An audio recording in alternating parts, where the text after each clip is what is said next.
बशर्ते यदि ये चुनाव इस बार फ्री एंड फेयर होता है तथा आम चर्चा के मुताबिक वोटिंग मशीनों में भी कोई गड़बड़ी आदि नहीं की जाती है और वैसे भी इस बार चुनाव में इनकी कोई भी पुरानी व नई चल रही नाटकबाजी, जुमलेबाजी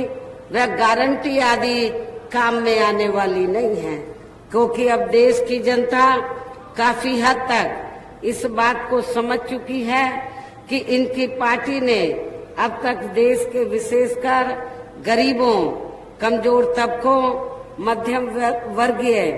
एवं अन्य मेहनतकश लोगों को जो इन्हें अच्छे दिन दिखाने के असंख्य प्रलोभन भरे वायदे किए हैं तथा अनेकों हवाई व कागजी गारंटी भी दी है, तो उनका जमीनी हकीकत में अभी तक भी इन्होंने लगभग 1/4 हिस्सा कार्य भी पूरा नहीं किया है, बल्कि इसके स्थान पर इनका ज्यादातर समय व ताकत भी या इनके अपने चहेते रहे बड़े बड़े पूंजीपतियों एवं धन्ना सेठों को ही ज्यादा से ज्यादा मालामाल व धनवान आदि बनाने में तथा उन्हें हर स्तर पर छूट देने व बचाने में ही लगी रही है, जिनके अधिकांश आर्थिक सहयोग से ही ये पार्टी व अन्य पार्टियां भी अपना संगठन चलाती हैं तथा चुनाव आदि भी लड़ाती हैं, जिसका काफी कुछ खुलासा बॉन्ड की आई रिपोर्ट से भी हो गया है। इसके साथ ही अब ऐसा लगता है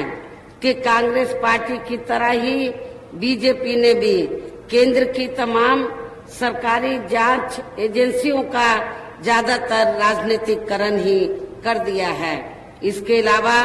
देश के किसान वर्ग भी वर्तमान बीजेपी की सरकार में शुरू से ही अपनी विभिन्न समस्याओं को लेकर काफी ज्यादा दुखी व परेशान रहे हैं और अभी भी हैं, जबकि यूपी में आपके राजस्थान प्रदेश से लगा हुआ यूपी है, जबकि यूपी में 4 बार हमारी पार्टी की रही सरकार ने उनके हितों का भी हर स्तर पर विशेष ध्यान रखा है। हमने उत्तर प्रदेश में किसानों को समय से उनकी फसल का उचित दाम दिया, खेती करने की पूरी सुविधाएं दी और आज भी उत्तर प्रदेश के जो किसान हमारे भाई हैं वो बीएसपी की सरकार को याद करते हैं, जो अब आपको किसी भी पार्टी की सरकार में, चाहे वो स्टेट की सरकार हो चाहे सेंटर की हो, तो किसी भी पार्टी की सरकार में किसानों को वो सहूलतें, वो सुविधाएं नहीं मिल पा रही हैं। इतना ही नहीं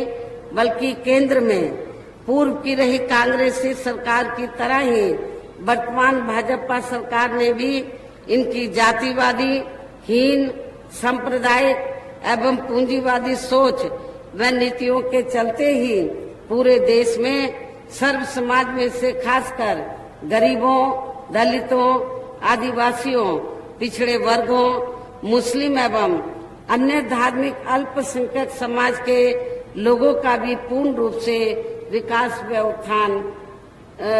आदि इन्होंने नहीं किया है, ये नहीं हो सका है। और इस संदर्भ में वैसे आप लोगों को ये मालूम है कि पूरे देश में यहाँ दलितों, आदिवासियों एवं अन्य पिछड़े वर्गों का सरकारी नौकरियों में वर्षों से अधूरा पड़ा आरक्षण का कोटा भी अभी तक पूरा नहीं भरा गया है। विशेषकर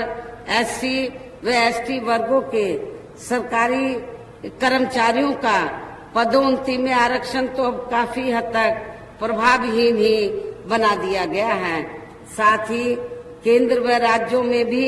विरोधी पार्टियों की रही सरकारों में इन सभी वर्गों को प्राइवेट सेक्टर में आरक्षण दिए जाने की व्यवस्था किए बिना ही इनकी सरकारों के ज्यादातर सरकारी कार्य अब प्राइवेट सेक्टर के जरिए ही इनके बड़े बड़े पूंजीपतियों व धन्ना सेठों आदि को ही दिए जाने के कारण अब इनको पूरे देश में आरक्षण का बहुत कम ही लाभ मिल पा रहा है। इसी प्रकार इनका अन्य और मामलों में भी शोषण व उत्पीड़न आदि होना अभी तक भी बंद नहीं हुआ है। इसके साथ साथ मुस्लिम व अन्य धार्मिक अल्पसंख्यक समाज के लोगों की भी हालत हर स्तर पर यहाँ काफी ज्यादा खराब व दयनीय बनी हुई है, जिसका काफी कुछ खुलासा सच्चर कमेटी की रिपोर्ट में भी किया गया है। इतना ही नहीं बल्कि पिछले कुछ वर्षों से केंद्र व अधिकांश राज्यों में भी बीजेपी व आरएसएस की सरकारों के चलते हुए अब इनका विकास एवं उत्थान आदि होना भी काफी हद तक बंदशाही हो गया है। आए दिन इन पर खासकर धर्म की आड़ में, हिंदुत्व की आड़ में हो रही जुल्म जाति भी यहाँ काफी ज्यादा चरम सीमा पर पहुंच चुकी है। इसके साथ साथ अपर कास्ट समाज में से विशेषकर गरीब लोगों की भी हालत हमें कोई खास अच्छी नजर नहीं आती है। इनकी गलत कृषि नीतियों के कारण ही किसान वर्ग भी आए दिन आंदोलित रहता है। साथ ही इनकी गलत आर्थिक नीतियों की वजह से देश की अर्थव्यवस्था पर भी इसका काफी बुरा प्रभाव पड़ रहा है, जिससे यहाँ विशेषकर छोटे एवं मध्यम वर्गीय व्यापारी वर्ग भी काफी ज्यादा दुखी व परेशान हैं। और अब केंद्र में पूर्व की रही सरकारों की तरह ही वर्तमान भाजपा सरकार में भी यहाँ पूरे देश में गरीबी, बेरोजगारी एवं महंगाई आदि भी लगातार काफी ज्यादा बढ़ रही है। देश में हर स्तर पर फैला भ्रष्टाचार भी कम नहीं हुआ है। साथ ही अपने देश की सीमाएं अभी तक भी पूरे तौर से सुरक्षित नहीं हैं। ये भी बड़ी चिंता की बात है। ऐसे में अब आप लोगों को देश में हो रहे लोकसभा आम चुनाव में, इस समय देश में हो रहे लोकसभा आम चुनाव में कांग्रेस, बीजेपी व इनकी सहयोगी पार्टियों को भी केंद्र की सत्ता में आने से जरूर रोकना है। जिनकी गलत नीतियों व गलत कार्य प्रणाली आदि को आप लोग काफी हद तक आजमा भी चुके हैं और अब ये विरोधी पार्टियां किस्म किस्म के साम, दाम, दंड भेद आदि अनेकों हथकंडे इस्तेमाल करके केंद्र की सत्ता में आने की भी पूरी कोशिश में लगी हैं, जिनसे अपनी पार्टी के लोगों को हर स्तर पर काफी ज्यादा सावधान रहना है। और इस मामले में विरोधी पार्टियां अपने अपने पक्ष में हवा बनाने के लिए खासकर मीडिया, ओपिनियन पोल व सर्वे आदि का जो बड़े पैमाने पर इस्तेमाल कर रही हैं, तो उनसे अपनी पार्टी के लोगों को बिल्कुल भी गुमराह नहीं होना है। इसके साथ ही विरोधी पार्टियों के विभिन्न रूपों में जारी किए गए इनके हवाई व प्रलोभन भरे चुनावी घोषणा पत्रों एवं वायदों आदि के बहकावे में भी अपनी पार्टी के लोगों को कतई नहीं आना है, जिन्हें ये पार्टियां चुनाव खत्म होने के बाद ज्यादातर अमल में नहीं लाती है और अब जिन पर से देश की जनता का अधिकांश विश्वास ही उठ गया है। यही खास वजह है कि हमारी पार्टी किसी भी चुनाव में अपनी पार्टी का कोई भी चुनावी घोषणा पत्र आदि जारी नहीं करती है। वैसे भी हमारी पार्टी किसी भी मामले में कहने में बहुत कम बल्कि कार्य करके दिखाने में ही ज्यादा विश्वास रखती है। और इस बात का सबसे बड़ा सबूत ये है कि उत्तर प्रदेश में 4 बार हमारी पार्टी के नेतृत्व में रही सरकार ने चुनाव में पार्टी के बिना जारी किए गए घोषणा पत्र के ही प्रदेश व आम जनहित में काफी कुछ ऐतिहासिक कार्य करके दिखाए हैं, जिसकी अब देश में अधिकांश पार्टियों की सरकारें काफी नकल भी कर रही हैं। जबकि इस मामले में हमारी पार्टी का ये कहना है कि यदि